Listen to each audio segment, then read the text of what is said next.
governor frequently to talk about what we're going to do to really help in Portland's turnaround. One of those discussions resulted in the multifamily housing work group, and some of the members are here, and I want to thank them for the participation and the opportunity to announce this today.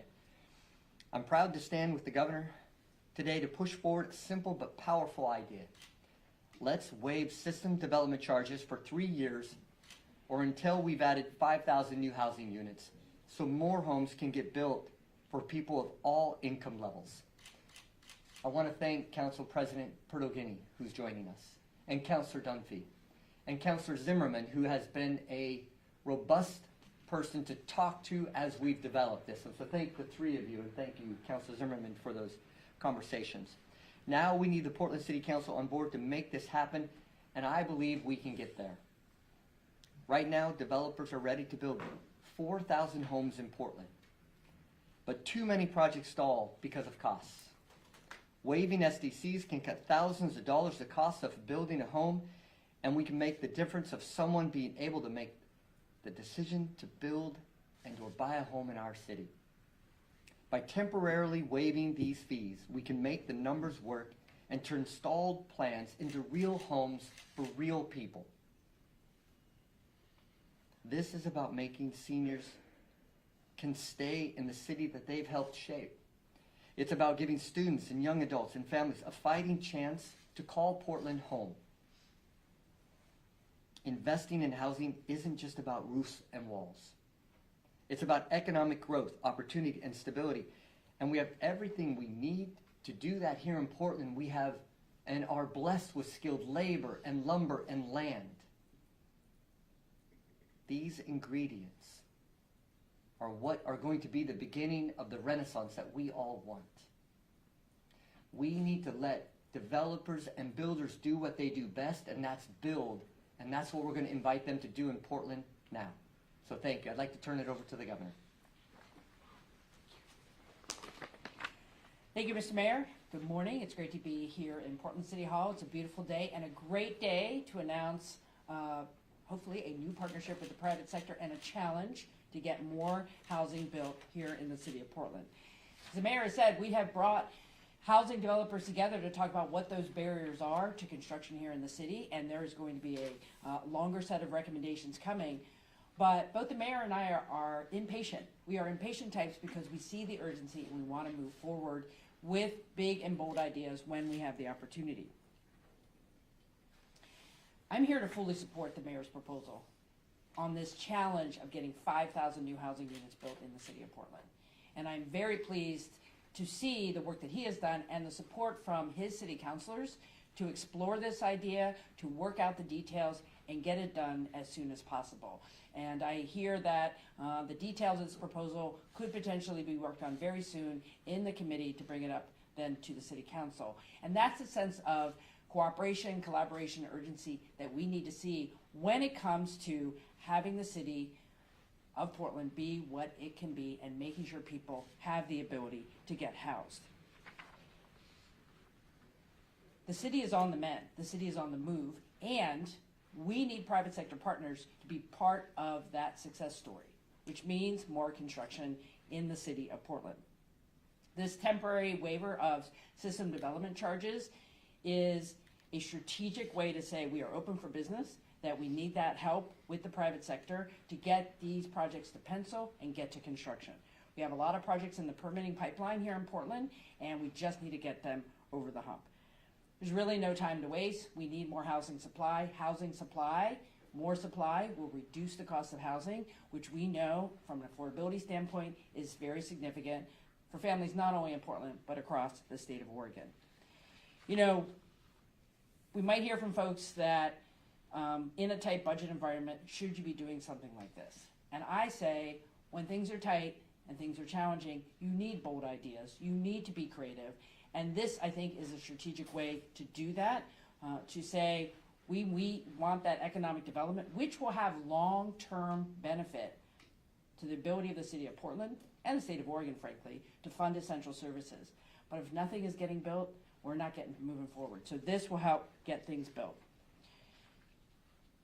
The mayor and I worked together regularly to talk about the progress that's being made in Portland. There is progress happening. We have to push it further, push it with more speed, and that's what this challenge is about today.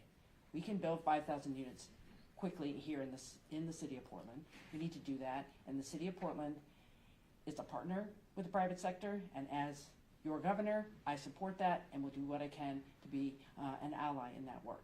So thank you very much. And with that, I'd like to share the podium here with Council President Alana Perugly. Thank you. Thank you, Governor. Thank you all for being here today. I've made it clear in my work as Council President that SDCs are a critical tool that allows us to make long-term investments in our community. But this is an extraordinary time. I'm ready to explore this temporary approach to kickstart progress, recognizing the unprecedented challenge that our city must overcome to address the needs of building the resilient future that we all envision. The details here matter. Portland needs housing now. But if we do this right, this plan can get housing built in the next 2 to 4 years. Housing that our community desperately needs, creating good jobs and taking an important step toward ensuring that every family across Portland has a place to call home.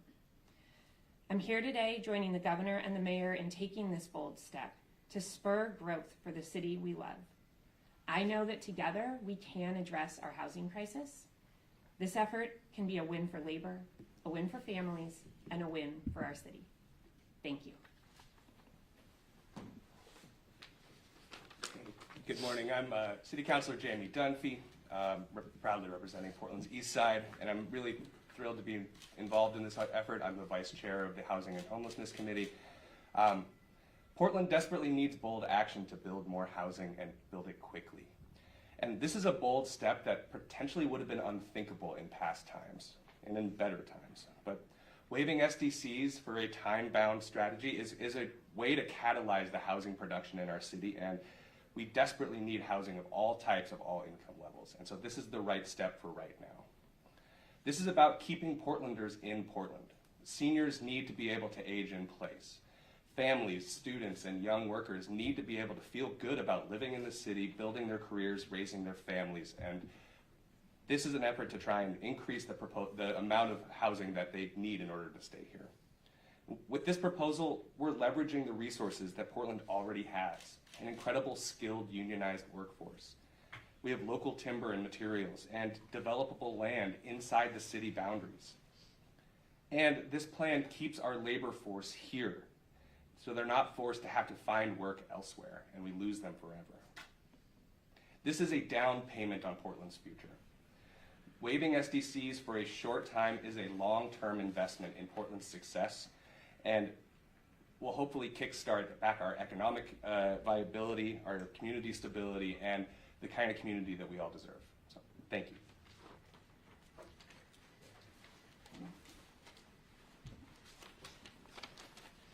Good morning. I'm Tom Kilbane with Urban Renaissance Group, full-service commercial real estate firm with offices in Seattle, Portland, and Denver. We own and manage about 3 million square feet of office and commercial space here in Portland, which includes the Lloyd Center Mall, and we're leading the redevelopment effort of Lloyd Center. I want to start by saying that it's really great to see the governor and the mayor standing here together at the podium with members of council working together to address our housing challenges. The alignment of our elected officials is a refreshing change. We're encouraged that they've reached out to the business community to engage in a real substantive discussion about addressing the issues we're facing.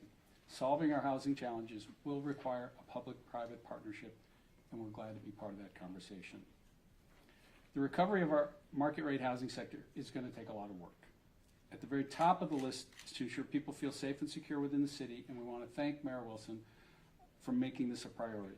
We're seeing increased foot traffic, more workers returning to the office, new shops and restaurants opening up, and it's a clear sign that the administration's efforts are working. So please keep it up. The SDC moratorium announced today will not solve all of our problems, but it is a strong and meaningful step in helping move multifamily housing projects toward financial viability. It also sends a clear signal to investors that Portland is open for business and that our elected leaders are engaged and ready to work with us. On behalf of the working group, I want to thank the governor and the mayor for their leadership. There's more work to do, and we're here to do it with you. Thank you.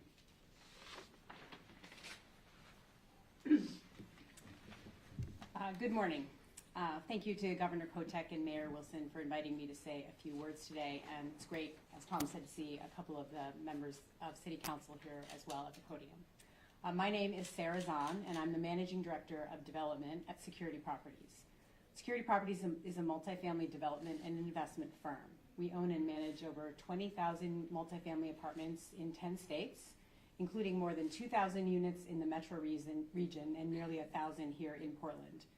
We have another 341 units under construction set to deliver this fall in the Goose Hollow neighborhood. I'm also the current board chair of Oregon Smart Growth. Oregon Smart Growth is a coalition of developers and other companies, including architects, contractors, land use attorneys, and lenders engaged in the multifamily real estate business. We advocate for policy to strengthen the multifamily industry in our region, and we are grateful that the mayor and governor heeded OSG's call to action and created this work group to address the challenges our industry is facing. We are currently experiencing a crisis in multifamily housing development in Portland. For developers such as Security Properties who design and build multifamily projects at scale, the market is essentially frozen. In our current economic environment, projects are unable to develop financial feasibility and attract capital. While this is not necessarily unique to our region, it is pronounced in Portland and requires bold action. The action to place a moratorium on system development charges is a significant step by the city, as SDC fees can approach nearly $20,000 a unit. We applaud the mayor, city council, and governor for recognizing that meaningful action is required and for leaning into solutions. It's important to also recognize this is not a silver bullet. The proposed SDC moratorium is an important first step in a series of actions that we need our public officials to take in order to galvanize new development. Our region also needs to embrace action to encourage economic growth, job growth, and population growth, all critical to a healthy local economy. Security Properties and OSG members are all highly invested in the success of Portland. This is an important first step towards unlocking future development, and we look forward to working with both the governor, mayor, and city council to pursue additional ideas and actions that can help our industry grow housing supply in Portland. Thank you.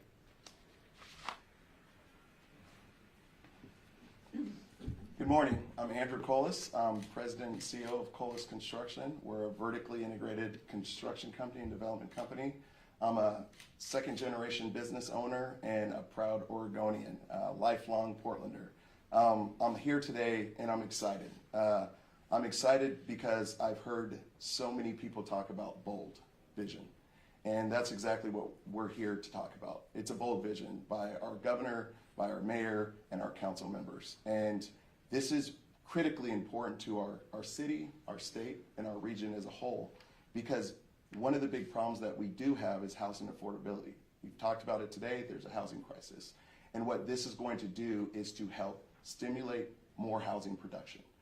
We need more housing production. That in turn is going to create more housing affordability.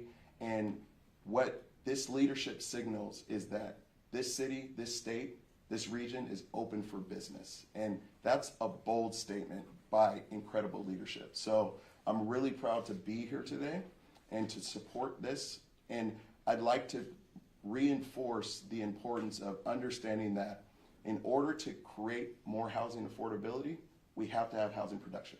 I'm a pro-housing person because I believe it really is about supply and demand.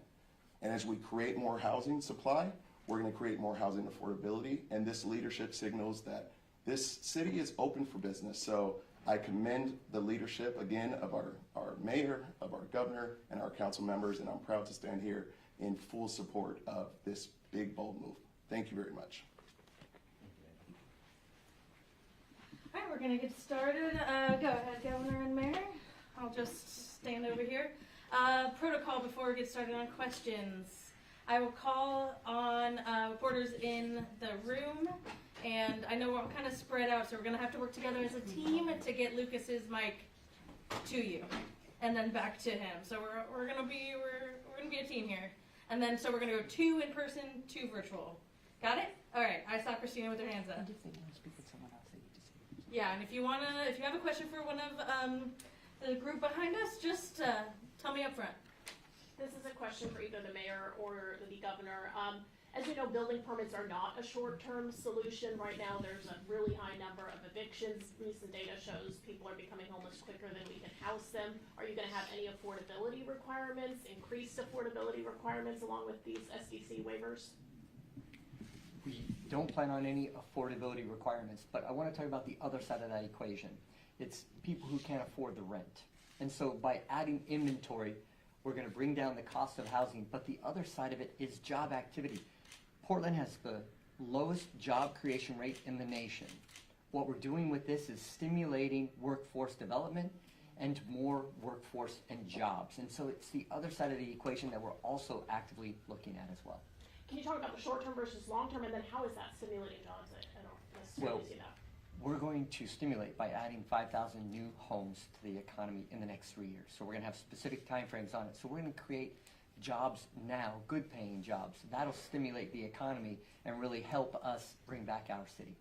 You're talking about Thank construction? you, Christina. Got to Yes. move on. And if I could just address really quickly, there are no new affordability requirements. However, remember, in the city of Portland, there is an inclusionary zoning policy, and we have heard from developers that they are planning projects that do address the inclusionary units that would have more moderate income households in mind in the units they are planning. So I just want to be clear, like, this isn't no affordability. It's using the existing affordability requirements that are on the books here in Portland and encouraging folks to include them in the projects that are ready to go today. So SDCs, obviously, those pay for things like infrastructure, roads, water.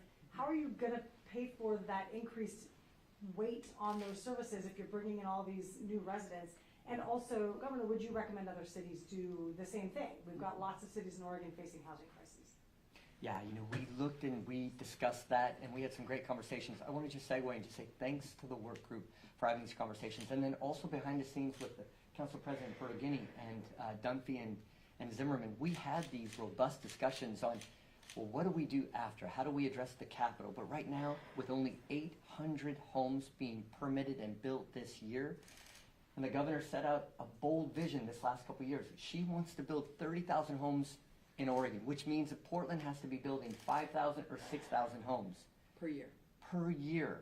We have to do our part in Portland. Yes, there are going to be deferred costs or capital, but without any activity, we're not collecting any we're collecting only SDCs on 800 units right now. So yes, we're going to be losing that capital, but we're confident that the short-term loss of the capital will really help out with long-term gains for Portland. I agree. I think the deferred collection here in the moratorium will spur construction, and that's what we need. And those longer-term economic impacts are what we need to be promoting right now. Remember, system development charges are particularly acute when you're building in a brand-new place. These are units in places within the city limits where there is existing infrastructure. So there's not like it would be funding something right now that has to get built because they're in existing infrastructure. In terms of other cities, we have had conversations at the legislature with legislators about the idea of when SDC fees should be collected, on what types of projects. There's a bill right now in the legislature that says, can the state be a partner to help defer SDC collections until the projects are actually open? It's very difficult for developers who have to put up a lot of upfront money, including SDC fees in some places, before they can even open. So when you collect them is also important. But it's going to be up to every city. They need to look at their environment, decide what they need.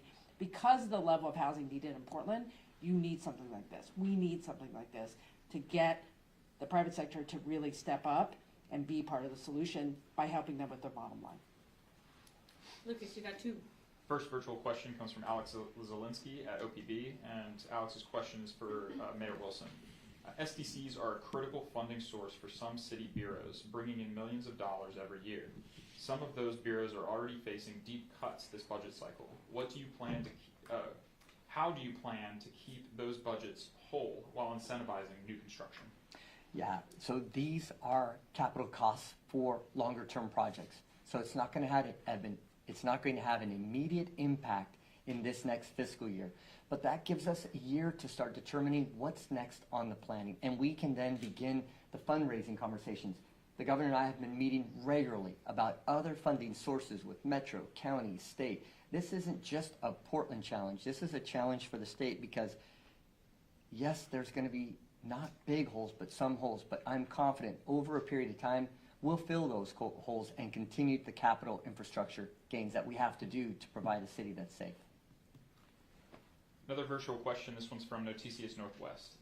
Secretary of Transportation Sean Duffy said yesterday that states that issue driver's license to undocumented citizens will see less money for road and bridge projects, and truck drivers who don't speak fluent English can lose their jobs under the new executive orders.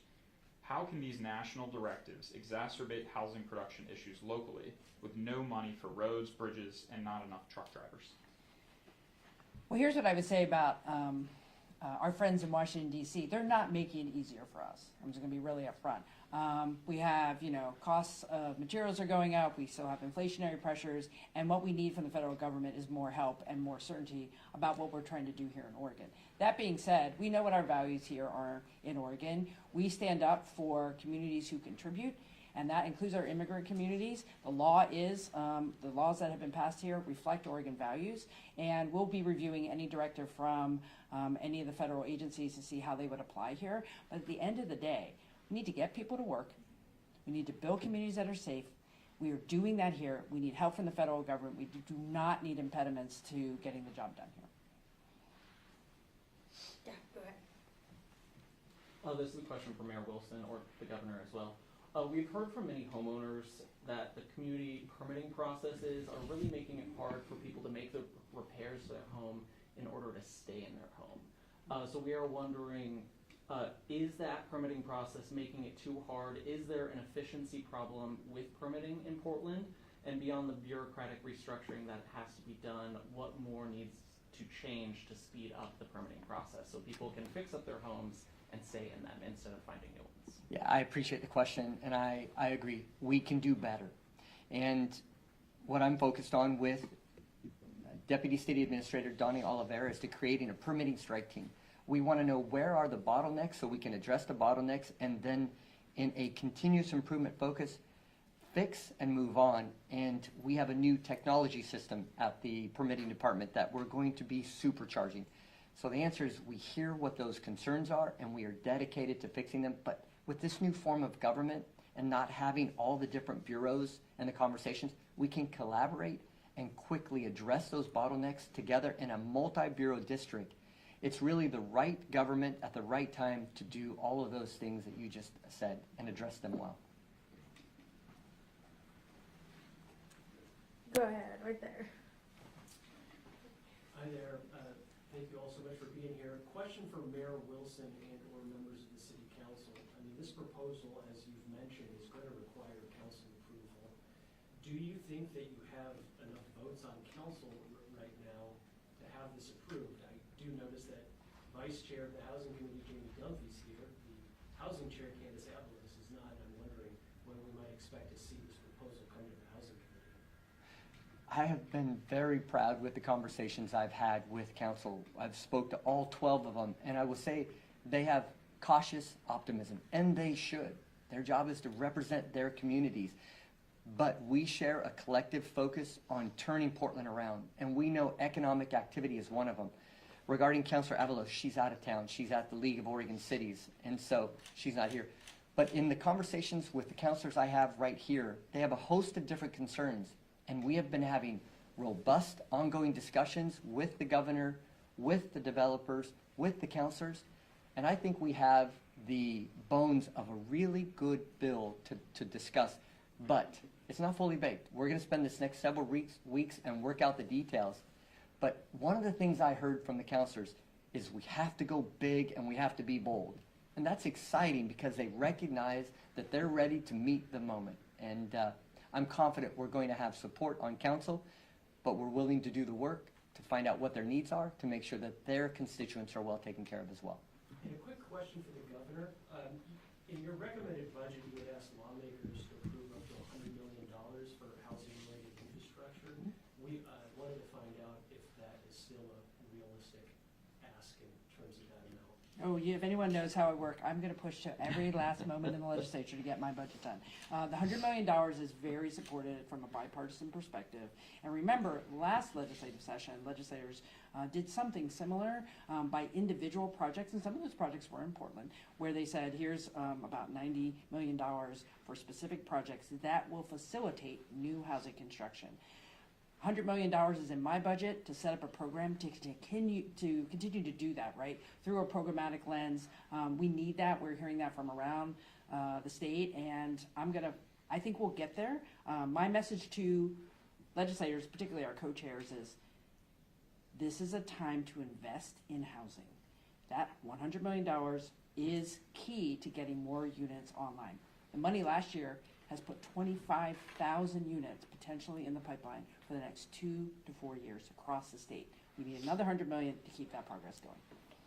Go ahead. I'm just curious, these 5,000 units, will they be new builds or will you be tapping empty office space and turning into housing? Is that still a plan that the city is doing? That's a great question, and it's all the above. So it's for new permits for new housing, but waiving SDCs has a material benefit to start looking at these offices to convert to residential. If you want to take one of our towers downtown and convert it, it's all about the SDCs. And if you want to bring 250 units into one building, we're willing to waive those SDCs for office towers as well. And that's one of the byproduct benefits. It allows the developers to start looking at their stack to see how can we turn that from red to green. So that's also an exciting part of bringing the private enterprise to the table to help supercharge that not only just outside of the downtown core, but what can we do in the inside core to start creating that retail and residential environment in a multi-resourced area. Lucas, you got 2 virtuals? No more virtual questions in the queue. All right, anyone hasn't asked their question yet? Got one back here. Go I want to know, for it. are there any specific projects that you guys are already looking at with these waived SDCs? Yes, there's a host of projects. We've been working with this work group and asking them, if we did this, can we turn your projects from red to green? And speaking with DCA Donnie Oliveira, he has commitments. There are possibly thousands of units that will immediately begin that process of coming out of the permit department, pulling their permits, and getting ready to build. And then you have mentioned tough budget times. Do you know the financial impact that this could have over the next couple of years? Like, have you guys looked at the numbers? The city is in a shortfall, what that could look like over the next few years? You had mentioned this wait for 3 years. Yes, so the impact to our general fund is immaterial to begin in this next fiscal year. The impact is primarily on the capital side, the CapEx that's required for roads, for sewer, for water. Very important. But right now our activity is so low, we don't have that revenue coming in anyways. So it's about the opportunity cost. Are we willing to wait and hope to turn the city around? Or are we ready to take charge and actually partner with the public-private partnerships to bring it back? And then on the flip side, we have more ratepayers. We have more activity. Downstream, this is the beginning of our renaissance, and that's what we've budgeted this to look like. All right, we're right at time. Governor, do you have any final thoughts? I'm just really proud of what the city's doing, and they have my full support, so thank you. Thanks, everybody. Thank you so much for the conversation.